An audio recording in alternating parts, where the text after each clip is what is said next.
In a striking Oval Office meeting on Thursday, US President Donald Trump stirred controversy by suggesting that Ukraine and Russia should fight for a while before the US intervenes to broker peace.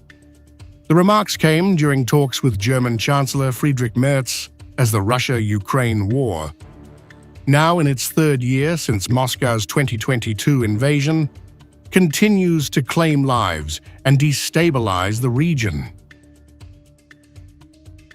Trump compared the conflict, which has killed tens of thousands and displaced millions, to a playground brawl between two children consumed by hatred, an analogy he said he shared with Russian President Vladimir Putin in a phone call Wednesday. Sometimes, and this is me speaking maybe in a negative sense, but sometimes you see two young children fighting like crazy. They hate each other and they're fighting in a park. And you try and pull them apart. They don't want to be pulled. Sometimes you're better off letting them fight for a while and then pulling them apart. And I gave that analogy to Putin yesterday. Trump hinted at a shift in US policy, suggesting sanctions on both Ukraine and Russia if the fighting persists, but offered no clear timeline. Yeah, it's in my brain, the deadline. When I see the moment where it's not going to stop, and I'm sure you're going to do the same thing, will be very, very, very tough.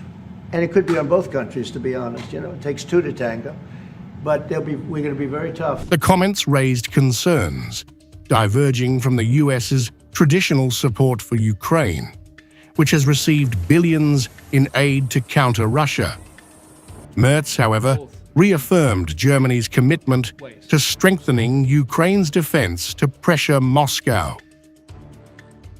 And my personal view is clear on that. We are on the side of Ukraine, and we are trying to get them stronger and stronger just to make Putin stop this war. And this is our.